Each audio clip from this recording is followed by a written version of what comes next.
Parce qu'en France, professeur, les lumières ne s'éteignent jamais. Bonjour à toutes et à tous, bienvenue sur la chaîne. Une fois de plus, j'ai l'impression que les réseaux sociaux sont stigmatisés au même titre que le jeu vidéo il y a quelques années lorsqu'on l'accusait d'être responsable de nombreuses tueries de masse.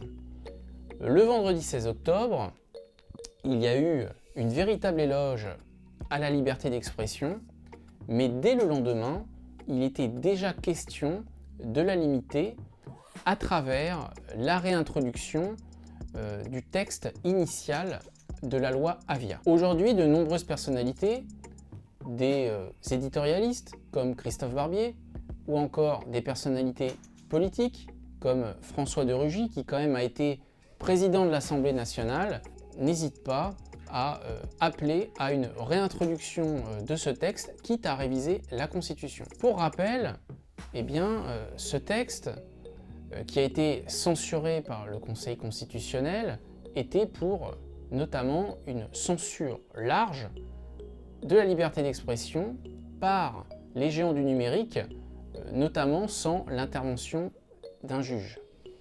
Et donc, il a été dit qu'il s'agissait d'une atteinte disproportionnée à l'exercice de la liberté d'expression.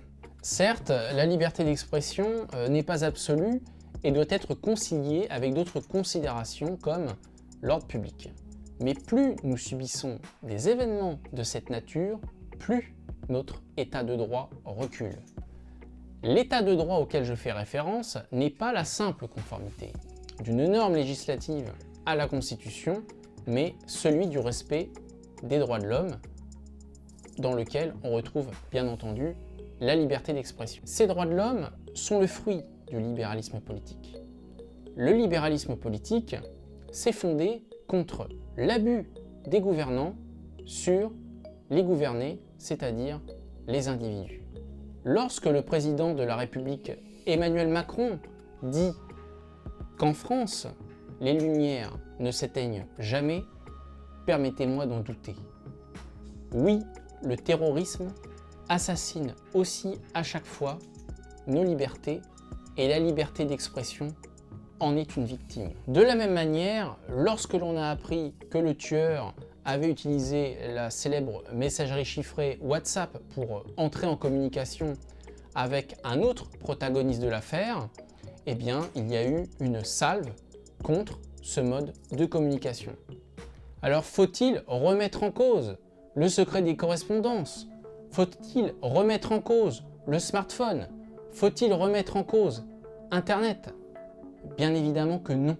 Pire, lorsque certaines personnes ont remis dans le débat public la question de l'anonymat, alors que cela n'avait strictement rien à voir dans la mesure où les personnes dans ce dossier ont agi en nom propre.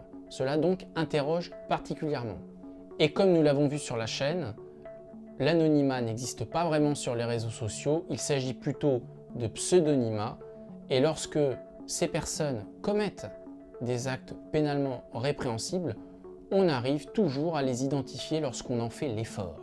En réalité, la classe politique a généré un écran de fumée parce qu'elle ne veut pas voir les véritables problèmes de la société, et ce n'est pas un problème d'arsenal juridique qui a d'ailleurs été largement augmenté depuis les nombreux attentats que nous avons connus et qui permettent bien entendu de condamner ces propos pénalement répréhensibles qui ont été tenus sur ces réseaux sociaux. On peut toujours améliorer les choses et il est possible de lutter contre le terrorisme dans le cadre d'une démocratie libérale à condition de vouloir regarder la réalité en face. Ce n'est pas de la faute d'Internet si la société est malade. Il n'en est hélas que le reflet. J'espère que cette vidéo vous a plu. N'hésitez pas à la liker et à la partager sur vos réseaux sociaux. Et surtout, il est toujours possible de laisser un commentaire. Je me ferai une joie de débattre avec vous. Et je vous dis à très bientôt sur les internets.